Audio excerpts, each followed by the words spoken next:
Hello, and welcome to The Sound of Economics, the podcast from Bruegel, the Brussels-based economic think tank.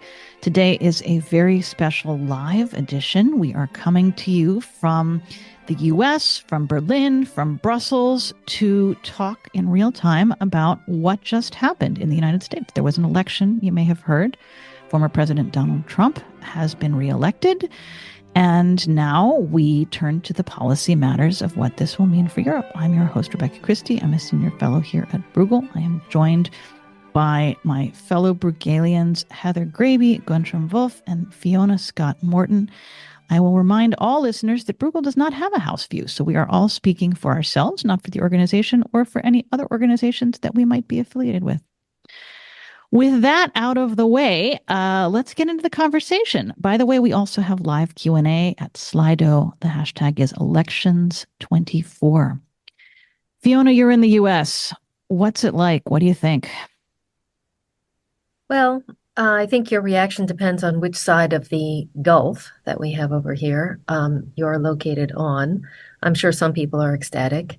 I would say that followers of this podcast likely want sensible economic policies, good relationships with Europe, less war, and so forth, and are therefore pretty disappointed. I'm both part of that group and a resident and native of the U.S., and I am just appalled because what I have learned is that half my country affirmatively wants hate, racism, deportations, misogyny, maternal and child mortality increases, tooth decay, more communicable disease, high inflation, huge deficits, corruption, and that's just the beginning. So these are preferences of the electorate, at least as they've expressed themselves. And that's quite remarkable. I mean, it raises other hypotheses like education and misinformation, which I think we'll find out more about over time as we study the problem. And then I think with just to quickly preview a few policy changes that I think will happen when Republicans exercise their power in the legislative branches.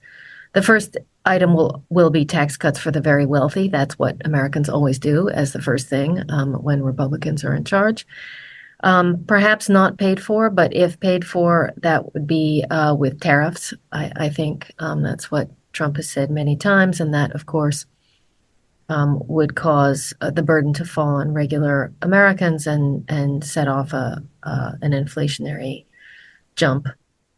Other things on the docket would be repeal of the Affordable Care Act, which would reduce health care for millions of people, a nationwide abortion ban, a big cutback on legal immigration, because that's easy to do, an attempt at deportations, rounding up people and deporting them, maybe a crackdown at the border on illegal immigrants. I'm not sure about that because while it is a big talking point for Trump, he doesn't want to remove that big talking point, and it costs money. And those people are cheap labor for many Republican businesses. So I'm not really sure he actually wants to get rid of illegal immigrants. But blocking the entry of educated people who want to work in tech or science seems like a pretty attractive policy for the MAGA wing of the Republican Party. So this is a great opening for Europe. Innovation thrives in a free society. So I say try to get those people. Guntram, you are Bruegel's resident defense thinker these days. What does this mean for the war that's happening in Ukraine, very close to Europe, and also for the role of NATO, which is based in Brussels, but does have a very large, in its name, transatlantic component? Well, look, I mean, we as Europeans, we have looked at this election, and I think we are also quite amazed by the kind of choice that was taken. And I think, Fiona, you put it very nicely. It's surprising what kind of policy program actually gets the vote, and I think it's worthwhile for us to think about what are the wider implications of that also for our European democracies. And I think there will be a lot to talk about in that space. Now, specifically on the security aspects, I mean, situation is such that the United States is and has been the security guarantor of the European continent for decades. For decades, Europe has delivered a lot itself and contributed a lot itself. But the truth be told is that in the last 20 or 30 years, we've done less than we should have done. And that has been, I mean, there's a start of a correction in the last few years, but the truth is we are not there and we are not fully capable to take care of our own security ourselves, right? And so the question is, what will the next US president exactly want to do? That we don't know. He has announced that he wants to end the war in Ukraine in 24 hours. Whether that is, at all feasible, I highly doubt it. But in any case, he might support Ukraine less than the current US administration, which would be a significant burden on both the EU defense industry as well as directly on European armies, because we would have to deliver from our own stocks to support Ukraine further. And perhaps last but not least, we need to think very carefully about how to increase our own defensive capabilities in a rather short period of time. I think the key, as always in these things, is the budget and the political will behind it. We will need to do some of it, at least at the European level. And I think the interesting conversation to be had is how do we bring together the security bubble and the European EU bubble, because the security bubble essentially has always said, look, ultimately it's the US. They are the guarantor and, we can rely on them. And I think that belief is gone now, or should be gone ideally. And so the question is, what can the security people do together with the European institutions and the European Union? How much can we advance our security that way? Heather, what about climate? Donald Trump is a lot less supportive of efforts to reduce the impact of global warming than other politicians. We saw during his first term rollbacks on a lot of international commitments from the U.S. What are you expecting this time around? Well, the outlook for international cooperation is pretty grim, with COP29 starting on Monday and potentially the US having withdrawn from the Paris Agreement already by then. That was a campaign promise that Trump made. There are reports of a draft executive order to take the US out of the UN Convention on Climate Change altogether as well. And of course, he's made all kinds of commitments during the campaign, or said things certainly during the campaign, about stopping offshore wind and also withholding funds not deployed under the Inflation Reduction Act. So we need to see how that plays out. But in terms of the US's own transition, I think it's quite likely that renewable energy will continue to grow in the US because it's profitable. And although the US has the same constraints as everywhere else about grids and interconnectors and so on, investments have been made. Electricity is being generated. It's cheaper. And so that can continue. But the chilling effect that this has on global climate efforts could be really considerable. It really empowers people in other countries, including in Europe, who say, oh, we've gone too far with green. Look, the US isn't doing it. They're a major emitter and, of course, an oil and gas producer. We shouldn't be increasing our efforts. Just at a moment when actually all of the, we've probably crossed 1.5 degrees, the Paris target already. And we're just at the moment when we're seeing devastating impact of hurricanes in the US, ironically, as well as floods and other problems in Europe. So the EU really is going to have to step up with global leadership and forge much stronger alliances with others who still care about climate. And most countries now do, including China. And I think an interesting question is, what could the EU do to forge closer ties with China on climate leadership, as well as, of course, all of the other countries that are still pretty committed and which want to continue also using the UN framework. But as on defense, as Guntram was saying, the question is, what can Europe do to step up? What alliances can it make? Can this galvanize action that has previously been impossible? Or will we fall back into divisions and arguments in the EU about how to go forward, both on party lines and also between countries? It's the leadership impact of Trump that is really the biggest question. Will this mean Europe gets its act together? On some things that has happened. Under the first Trump administration, for example, countries really did increase their defense spending. They, got to the 2/3 of the NATO allies are now at 2% of GDP in terms of defense spending. That's likely to go up. Strategic autonomy in both military and economic terms is a big thing. Economic security is a big thing. Trump will drive that further. But how easy is that going to be if the international system, not only for climate, but also for trade, is feeling the gap of the US withdrawing, even becoming quite belligerent in places like on things like international trade, all of the question about what will Trump's tariff war lead to.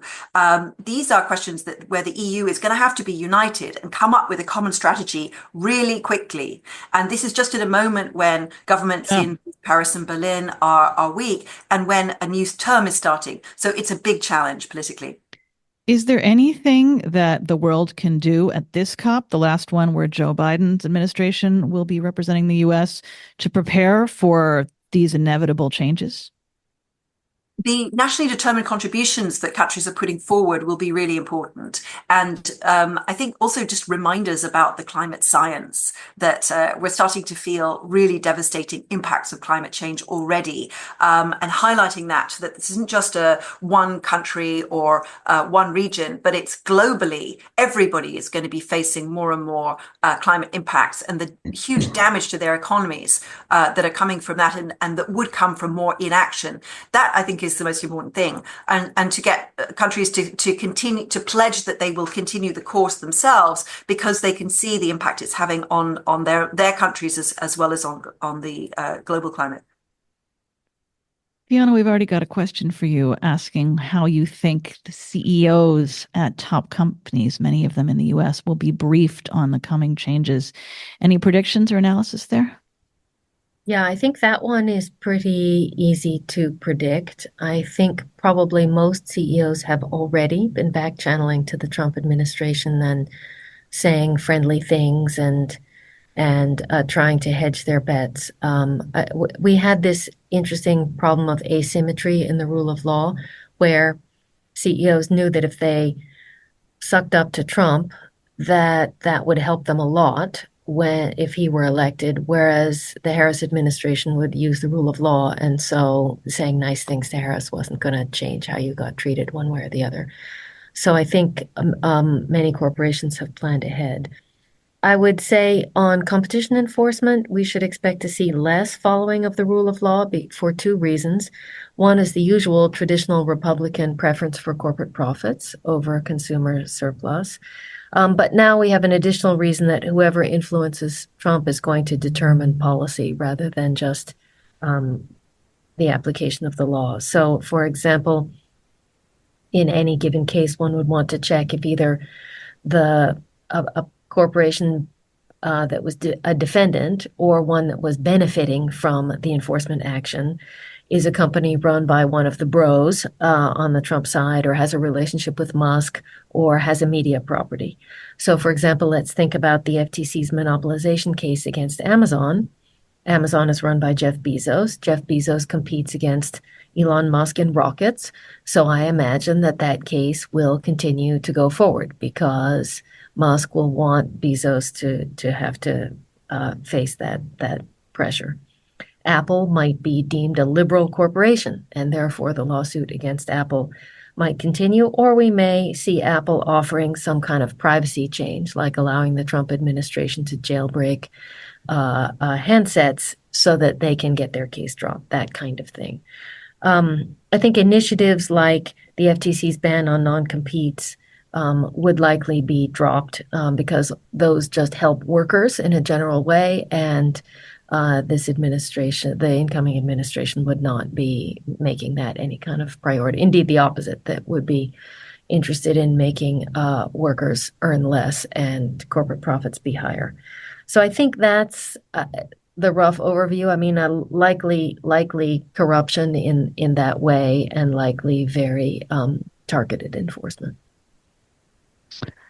Benjamin, where do we see global markets headed? Starting this morning, we saw the dollar was up. Generally speaking, the prospects of a Trump victory have boosted American markets rather than hurting them. And yet there is talk that the U.S. deficit will continue to grow. And some people speculate there could be sovereign debt issues going forward. You're no stranger to sovereign debt crises. What do you think? Well, I mean, let me first just echo the point that Fiona made about the Latino capitalism. Let's call it like this, Latin American capitalism, where there's a lot of sort of connections between politics and big firms. We saw this morning, that the Tesla shares rose by more than 12%. I mean, that shouldn't happen, right? In an election where the rule of law applies to these kind of firms, but it does. And so markets really sort of anticipate that this will have a concrete impact on corporate profits of the firms that are on the right side of the spectrum, right? And so I think this is really ultimately extremely harmful for the US economy, for US consumers, but even for US productivity growth. We know that this kind of stuff ultimately is a bad thing for your own growth, right? And so Guntram, I hate to interrupt, but the debate on national champions just couldn't fit better with your remarks. I mean, Europe is deciding whether to have national champions. In the US, it looks like we're going to have national champions not picked on the basis of anything sensible, but just whether they're friends with the president, which is remarkable. I mean, what a productivity waste. Exactly. Now, and then look on the broader question that you asked, Rebecca, on the macro side. I mean, I would say what we saw is a textbook-like appreciation of the US dollar. That's exactly what markets should do when they expect US tariffs to go up. That means ultimately exports for US firms will get more difficult. Imports, while you have more purchasing power thanks to the appreciated currency, basically you lose out because of the tariffs for which domestic consumers pay. The Peterson Institute has calculated that this will be a significant burden, in particular on the small and the poor households. Now, the implications for Europe are such that European traditional strengths, so firms that traditionally are strong, corporates, industry players, industry, manufacturing, that export a lot to the United States will be negatively affected by the tariffs. So Europe now exports, I think, more than 500 billion per year to the US.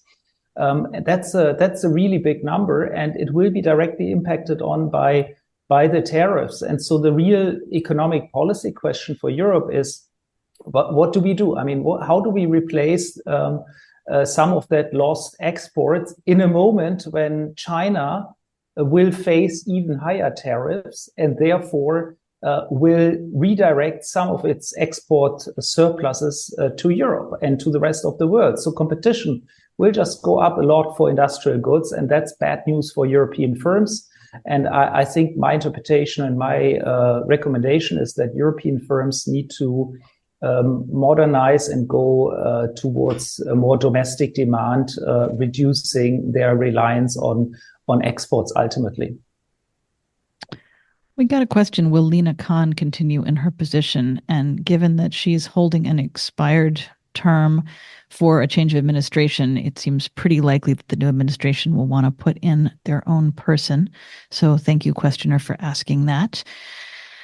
I'd like to come back to just the global economy and this trade-off between individual companies thinking of this as a profit-making opportunity, investors in those companies thinking that also, and yet all of the things that we are expecting to change that go against what we think leads to growth and productivity.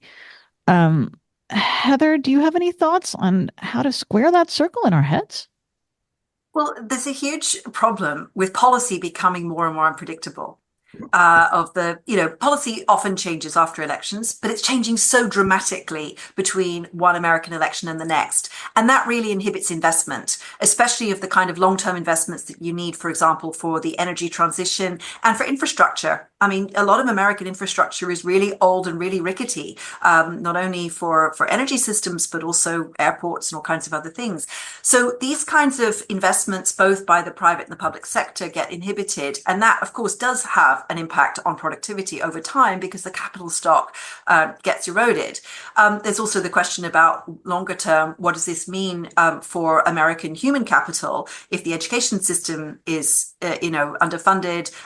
Also, if there is some kind of sovereign debt crisis, if the US deficit and then debt level continue to rise under Trump. So all of those questions are very difficult. And also this key point that Fiona made, that if corporations do well because of their personal links to the president and his family and the benefits that the president and his family gain from them, then that is not very good for the competitiveness long term of American corporates. But it's also not good for Europeans either. Both because there are the exports that Gudrun was talking about and the pressure from China directing more of its exports towards us. But it also emboldens those leaders in Europe who would love to follow the Trump playbook.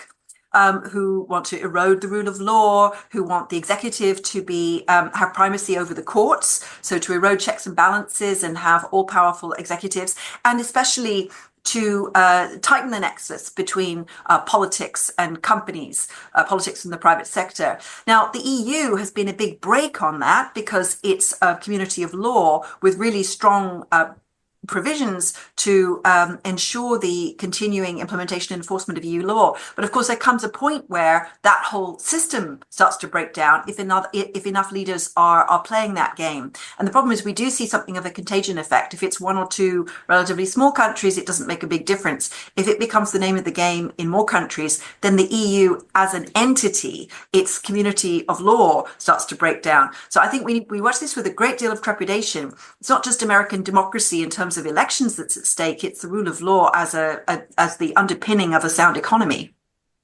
Yeah, let me add on to that. I think we've had a few changes in the US that have made this worse, and maybe Europe can avoid those changes. So first, we have free speech in our Constitution, and then the Supreme Court has interpreted that to be without limit. I mean, you can be a billionaire and use your billions to speak more than other people. They also ruled that the executive, the president, is immune, basically, from liability for illegal acts while in office. So Trump can violate the law as much as he wants, and he will not be held accountable. Mm-hmm. And that, I think, is quite an unusual feature of a country. And the last one that I think is important is that the Supreme Court recently ruled that gratuities for public officials are allowed. A gratuity is not a bribe. Apparently, a bribe is when you pay the government official to get the thing you want in advance, and then you receive the policy you want. If you receive the policy you want and then you pay the public official, that's a gratuity, and that's not illegal. So this just opens the door to enormous amounts of corruption in the United States. And I think if countries could clamp down on misinformation online with their free speech rules, make sure that the rule of law is followed, as Heather said, and basic ideas like corruption and paying bribes to officials, whether before or after, is not allowed. That would be a big help. I think there's also a geopolitical dimension to this because of the strategic use of corruption that Russia has exercised both in the US and in Europe. We've seen a number of scandals around parties and individuals receiving bribes from Russia. So how might that go forward, especially if it's linked to fossil fuel interests, something that where we've seen Russia investing more in fossil fuel industry, for example, in the Balkans and so on. I think this issue of corruption, it's bad economics. It's not good for growth and for economies, but it really undermines countries as a whole. I mean, perhaps I can say a word about the issue of Ukraine, because we got I think a number of questions on how we will see this We situation. did, and you read my mind what I was going to ask you. Please go Yeah, ahead. exactly. So look, I mean, the situation I think is already bad enough, right? I mean, we know that Russia is stronger than it used to be in February 22 at the start of the invasion. It is claiming territory. It is advancing. It now has North Korean soldiers on Russian soil fighting Ukrainian soldiers. And if in that situation, the US support for Ukraine should go down, that will have, of course, material effects on the Ukrainian capability to fend off Russia. Now, is Europe capable of replacing the United States? I would say in part, yes, in parts, no. So I think we can, of course, in the short term, supply more weapons. We do have some stocks of some weapons that are actually very effective, including cruise missiles such as the German Taurus cruise missile. We don't want to do this at the moment for political reasons. But if we had to, I mean, there are some stocks on which one can draw and one can supply. Now, then what you need to do immediately is you need to ramp up the weapon industry, the weapon production, which is lagging behind actually also in the US, but also in Europe. And for that, you need long-term predictable funds. So I think there we need a strong initiative on funding, ideally European funding. And I think we are talking here of not just 50 or 100 billion. We're talking of several hundred billions, if not half a trillion or more in the coming years. So that's sort of a big European initiative that I think would be extremely helpful to anchor Ukraine, but in the West, and really support it. Now, what we cannot do in the short term, and let's be honest about this, is replace the US in terms of their strategic, political, and I would say even intelligence leadership that it provides to the European continent. I mean, how will we organize our support for Ukraine if we don't have a leader that tells us, well, they need this weapon, and now they need this funding, and make sure that you watch this specific threat? This is going to be the real challenge. It's a really, I would say, first and foremost, it's a political challenge. And given the difficulties, I'm just in Berlin at the moment, the political difficulties in some of the major capitals, of course, it's a big question mark whether we can step up. I surely do think we need to. I hope we will, but it's going to be really, really difficult. So what about the UK? The UK is no longer a part of the EU. The special relationship that we used to talk about between the UK and the US has already been changing and seems likely to change further given the isolationist nature of all of these trends. Heather, what do you think? Well, this certainly is focusing minds on what the UK and other European countries have in common. I mean, that already was the case with the Russian invasion of Ukraine, where on security and defence, the UK is very much with the European allies of NATO and would want to continue supporting Ukraine, regardless of what the US does. I don't see any likelihood of the UK changing position on that, because the security implications for Britain, as well as for the rest of Europe, of Russia taking over in Ukraine would be absolutely enormous.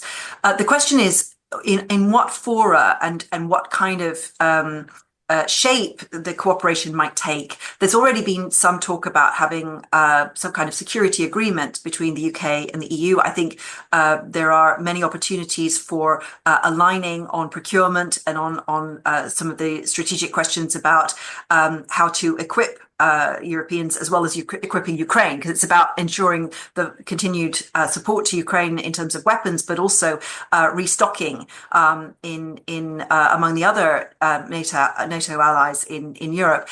And that's where I think, as Guntram said, the opportunities for both having a cost-effective way of doing defence procurement, that will continue. But what will be really tricky is on the trade side.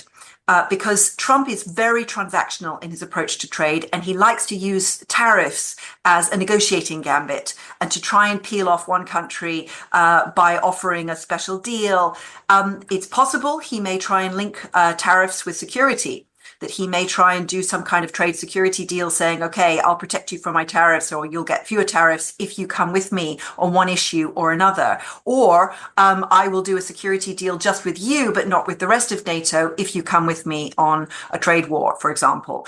So that's where it gets going to get very sticky, especially for the UK not being part of the EU now, because of course the EU has a common trade policy. It would be harder for Trump to peel off European countries, but EU members rather, but it's easier on the UK, and that's where I think the Starmer government is really going to be difficult because of its exposure to international trade and the need to maintain. They want the multilateral trade regime as much as the EU does because it really benefits them, and they want to do trade deals with other countries. And so they don't want to join Trump in a trade war, but neither can they afford to be shut out of the US market. But let's remember that this is a man who doesn't pay his bills, who doesn't follow up on his promises, who double crosses his supposed partners at all times. I think the idea that you would make one of these difficult trade-offs, Heather, and think that that was actually going to work for you would be the height of naivete.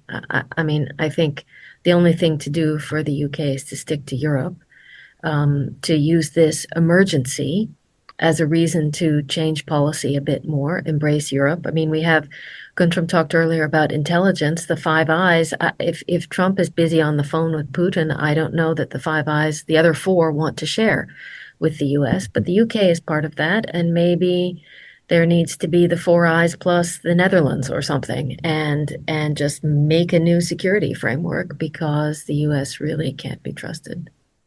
I think you're right, Fiona, that this could really reshape things, and it will certainly force the Europeans to work together much more closely and to overcome some of the blockages that we've seen in European decision-making on everything from support to Ukraine to getting off the Russian gas, for sure. But everybody has to work with Trump one way or another. I mean, I thought Zelensky's tweet was really interesting. He and Mark Rutte and others have very much stressed peace through strength, Trump's slogan, as a means of trying to get through to the guy and get him on side for supporting Ukraine. And so he's unpredictable, but I think everybody will try, at least in the first instance, to find some way of working with him. You're right. He doesn't keep his promises. He's not reliable, but they will try. But I think that the Zelensky approach is the clever one, which is you frame the debate. You offer the choices. If you're going into a bargain with him that's, I'll give you some X in return for some Y, where Y is trade, I just think that country's going to get double crossed. And so entering that kind of negotiation on his terms would be not the most clever and strategic approach, as opposed to thinking about it, reframing the problem, and pitching something that you're in charge of, not Trump. So Europe has long supported all kinds of multilateral institutions, not just NATO, but also the World Trade Organization. Prospects for that look pretty gloomy. Guntram, do you think there's anything that Europe and like-minded countries can do to keep the WTO on life support, or to keep the trade order somehow sort of doing something? Well, I mean, I wish I would say yes, but I'm not so sure what exactly can be done. I mean, I think at the end of the day, Europe will have to maintain a good trading relationship with the so-called global South, and also, of course, work with China in the international fora. And on the WTO, Europe has been actually working quite well with China, where China, at least formally, respects the rules, while the US has been actually pulling out of the WTO. So at some level, it's actually easier with China to work with China in this situation. But of course, the problem being that China in itself poses a number of very, very big challenges, even in the narrow field of trade policy and industrial policy. So I think we are a little bit stuck here between, on the one hand, China and with its pretty strong state interventionism, and now the US that will have a crazy trade policy that will go to the detriment of the US economy, but also to the detriment of international trade. And so in the end, it's the European Union that will want to trade with third countries, but they will face major competition. So I think it's really a very tricky area where at the end of the day, I think my first recommendation now to the European Commission would be, let's work on something for the domestic market, right? I mean, it's the single market that we have to boost. It's domestic demand that we have to boost. It's there and perhaps our direct neighborhood where we can shape things. That's where I would put a lot of sort of capital at the moment, in political capital.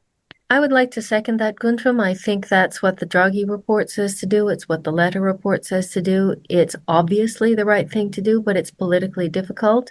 And perhaps, as somebody wisely said, I forget who it was, never let a good crisis go to waste. This is a crisis, and maybe that provides the impetus to actually do some of these more difficult things and make the internal growth be the replacement. So we got a question asking, is this really about the economy, or is this a reaction to things such as wokeism? That I think is worth looking at straight on, because first, does anyone out there think that the Biden administration is an especially liberal administration, given its pursuit of tariffs, of deportation, of its position towards the Middle East? It is not an especially left-leaning government. It is not a place where a lot of progressives feel seen and heard. On top of that, you can ask, does reaction to wokeism mean reaction to seeing a non-white male candidate? So another way is asking, is America that racist? And the answer is maybe. Maybe more than half of the voters who turned out just couldn't stomach the idea of a woman who is of Black and South Asian heritage becoming president. That's not a reaction to wokeism. That's an active choice to be racist. And I think when we think about issues such as demographics and issues such as choices, we need to look at it head on and not sort of fall into these passive phrases of, well, maybe someone somewhere feels like someone else somewhere is too liberal. I don't think that is a constructive way to look at these results. So let me just point out that the two sides culturally in the United States are so far apart that, as you, Rebecca, say, well, the Biden administration is not nice enough to people in Gaza and trans people and whatever. But let's just point out, I think that the Biden administration is trying to be a little more centrist than that left-wing position. What does that do? It makes all those left-wing people upset because the Biden administration is not on top of them. But it brings them a little closer to the center, where you've got some Republican women in the suburbs who aren't against this stuff particularly, but don't love it. And so you're trying to peel them off of the right-wing white men all the time position. So somebody said, I read recently, that because the Trump position is so extreme on everything, that normal political discourse is happening inside the Democratic Party. And that, of course, means lots of heterogeneous views. I'll say that a big thing that's really obvious now in the United States is the giant gender divide on these candidates. And I think that comes from the fact that in the old days, if you stacked up people in terms of the social hierarchy, the men were on top and the women were on the bottom. So if you were the lowest ranked man in your community, you were still at the 50th percentile of the social hierarchy. And that's not true anymore. Now you're at the bottom of the social hierarchy. And I think that there are many men who feel that change, if you want to call that woke. Fine. I wouldn't personally. I would just say it's a long run change in society. And those people are angry because they perceive a relative decline over their lifetime. And young people are not supportive of Trump, but people my age, 50s and 60s, these are people who have lost relative position in society. So I think that's a lot of what's going on. And then you have misinformation on top of it. If you watch Fox News, you would think that the economy is terrible. You would think that inflation was rampant and the debt was enormous and lots of people are unemployed and there's all kinds of problems with groceries and so on. So the economic voting of people, I think, is a big part of voting, but that's driven by their perceptions of the overall situation, not their own household. Thank you for that. I mean, could I just add one point on sort of trying to explain the vote? I mean, I think some of the reporting that we are seeing is that economics did matter actually, and a lot of people, let's say outside of the coastal areas, did see that their real wages actually fall, right? I mean, and it's something. Yes, inflation is under control. But at the end of the day, what you look at as a consumer is not inflation. I mean, you look at the price level, right? And the price level doesn't come down, right? I mean, it stays up there. And if your wages don't catch up, I mean, that's really a cause of anger. And I can certainly testify that this is a major discussion also in the country where I'm right now, in Germany, where, of course, the 10% inflation that we've had, of course, it leaves a lot of people that, live on a narrow wage, angry because their wage hasn't caught up. And I think that's something we certainly have to look in more detail. But I think the first evidence suggests that actually the economics has been quite important in this vote also. I disagree with that to a certain extent. I see your point, Guntram, about real wages, and also the kind of bizarre fact that Americans, like a number of people in some other democracies, attribute the inflation rate to the president, and he doesn't control that. Yeah. And you see that effect on governments becoming unpopular, even if independent central banks raise rates, and if inflation is higher as well. If rate rises don't work, they also look at things like the price of petrol and blame that on the president. So there are certain attributions, but I think Trump has also fundamentally changed what politics is about in America. I think he, like many other populists, I mean, this is the populist playbook that he has now perfected, and which many others are copying, and they learn from one another. But the populist radical right playbook is to move elections from being about economic policy choices, which are costed and debated and discussed in detail, onto a completely different ground of contestation, which is identity and culture. So in that respect, I think the whole kind of woke debate, I mean, that's just a really shorthand for something that's a rather complex thing. But the way that people are anxious about how fast their society is changing and their own relative position in it, where, yes, there's a male-female thing, but there's also, this is a lot of what the migration debate is about, both in the US, but also in a lot of European countries. People seeing their societies changing rapidly around them and looking for who's to blame. And you might blame women who, are taking jobs that only men could have some time ago, achieving girls doing better than boys in education, and people being worried about their sons, but also fears about migration, fears that migration is changing communities and also providing, competition in the labor market. Now, there are plenty of statistics, plenty of analysis that suggest that this is not actually harming the overall economy or the people who used to feel themselves to be on top in society, and that in fact removing immigration and putting women down does not lead to economic benefits, also for those groups. But this is about perception, and Trump has absolutely thrived on changing people's perceptions. He's told them, one of his last rallies, his last big speeches before the vote, he was saying, "Are you better off than you were 4 years ago?" Well, many Americans are better off than they were 4 years ago, but he's managed to shift the perception. So this problem that economics plays into elections in a really different way from what it did, say, under Reagan, is a fundamental change. And that's also the case in a lot of European countries. We see that also in France and Germany, for example. He didn't shift the perceptions. Media, I mean, Fox News is as far as we understand it from the economics literature, the main reason why perceptions have shifted. But also, of course, Truth Social and all these other online. But he's made those claims that he's campaigned exactly in that direction. It's a very specific kind of new media. And certainly the Republican Party has a history of making people feel beleaguered. You talked about Reagan, who was one of the original union busters. Let's bring it back to Europe now. We've got some changes in European countries coming up as well. What does this mean? I'd be interested in your thoughts for the prospect of the German elections and the current German coalition, which is already struggling. We've got a question about, does this help Marine Le Pen if she wants to make another run in the next French election cycle?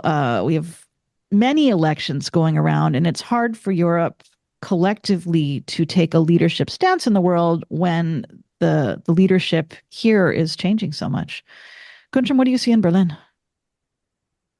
Well, I mean, this morning, one of the leaders of the current opposition party, Jens Spahn, so CDU-CSU, said clearly that this is a moment where we actually need a new government because the old government isn't on speaking, or the current government isn't on speaking terms with Donald Trump. And so we need someone who is actually able to speak to Trump and to be a responsible leader defending Germany's interest and, being on speaking terms with our main ally that is key for our security and economy.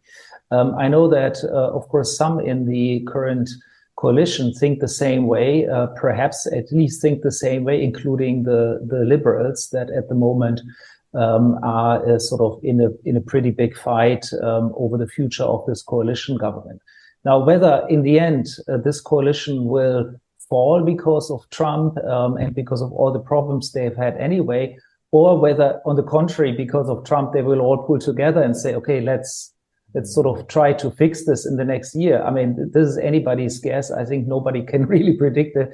Perhaps not even the chancellor himself can predict it, right? So I think that's where we are in Germany.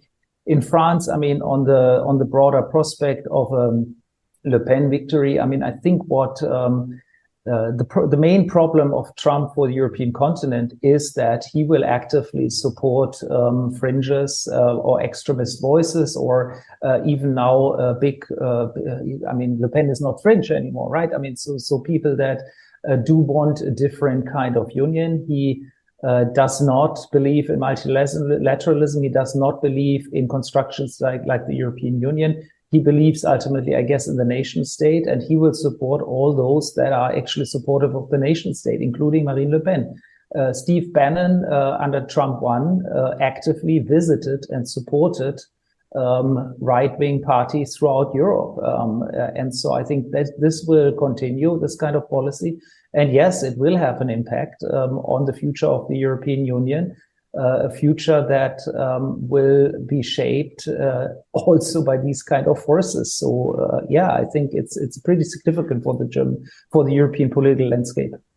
And I think it will vastly increase the power of Hungary because the Hungarian government has strong links to the Republican Party. And so I anticipate that would give Hungary soft power inside Europe because they would be the place that you could go to talk to Trump. I'm not sure about that. I think it will certainly embolden Viktor Orban, but I think it could also increase the will among the other EU member states to prevent him from disrupting the EU on so many different things. They've already started using new tactics like workarounds in the European Council, finding ways of doing things without him. I think what it could lead to is to some institutional innovation in EU decision making, actually, in order to stop him from using basically Hungary's unilateral veto from stopping things going ahead. So that could be good. But what I think it will do also is just to increase the amount of political campaigning based on stop the world I want to get off, of people being worried about cultural issues and about the world changing so rapidly and Europe being in decline. I mean, we're demographically in decline already. Our relative share of world GDP is falling too. And so people who seem to promise that you can return to, making Europe great again, as the slogan has gone under the Hungarian presidency, will do better because Trump will be pushing that narrative more and more. But actually, I think in practical terms, lots of different leaders will find ways of talking to Trump and his administration. We have a question about research, innovation, and technology, and I think that's worth spending some time on. The US has been a productivity leader in the world. Many of the world's companies that are spending the most on research and innovation are based there. Europe has been wringing its hands talking about how to close this productivity gap. Now, of course, we have all these extra factors like tariffs, like possible corruption, like questions about how the laws apply. Fiona, what do you see coming in the shifts? Well, as I alluded to before, I think it's bad for the US and an opening for Europe in the sense that I see more money being allocated not on the basis of merit and good ideas. I see more difficulty of talented scientists and innovators getting into the United States in the first place. As immigrants, I see more policy uncertainty, as Heather mentioned. I mean, you don't invest when you don't know what the payoff is going to be. So I think the ability of the US to continue to be this unquestioned leader in innovation is really under threat in this new kind of environment. So that makes me feel like there's an opportunity. Those innovations need to happen.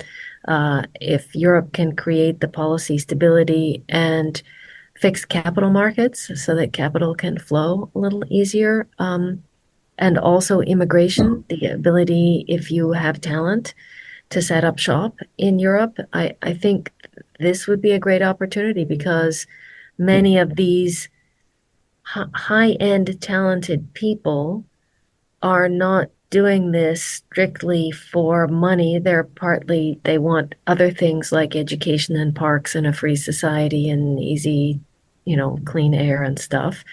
And there are other places that can offer that besides the United States.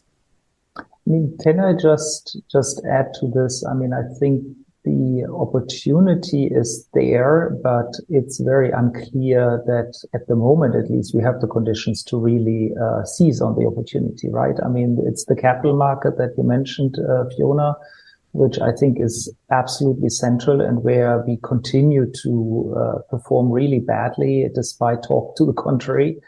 But then beyond the capital markets, there is a question of do we have the regulatory framework? Do we get it right so that firms in the tech space actually want to locate here, right? I mean, if I look at data regulation, some of it might be too harsh at the moment for big AI firms, or the AI Act might also demand too much from startups to really set up a business here. And the last point, I guess, which I think will be very important, is the tax policy question. I mean, of course, if Trump slashes all the taxes and reduces massively taxes on these kind of firms, I mean, that's a big gain for the US. And the question is, what is it that we want to do in that space? And so I feel yes, I mean, I see the point. In theory, there is an opportunity, but we will have to also focus our policies a bit more in the direction of pro-growth policies and a bit less defensive on some issues. But Fiona, you are much more detailed expert on that than I am. No, I mean, Europe has just finished with a revamp of its fiscal rules, which really control the environment for particularly government investment, but also a lot of the catalyst work that can start innovation and growth in some of these areas. Guntram, do you think there's any way that this framework can be made to be more functional? We already see that Germany is having issues for it, and they were one of the toughest folks. Yeah, I mean, look, I mean, I would love to hear Fiona also on the tech regulation, to be honest, but I can just say one word on the fiscal framework. I think the fiscal framework is extremely constraining at the national level, and it will be extremely difficult to mobilize significant fiscal resources. I think a lot of the discussion we will have is about trade-offs, right? I mean, do I spend the €1 in tax revenues? Do I spend it on pensioners, or do I spend it on beefing up my R&D infrastructure? Or defense. Or armaments, yeah. Or armaments. So yes, there will be a little bit more debt, hopefully at the European level for some things. But at the end of the day, a lot is about trade-offs. But I would love to hear Fiona on the tech regulation, to be honest. Yeah, the tech regulation, I think, is a little more nuanced than you phrased it, Guntram. It's definitely Europe is the only substantial jurisdiction with serious tech regulation.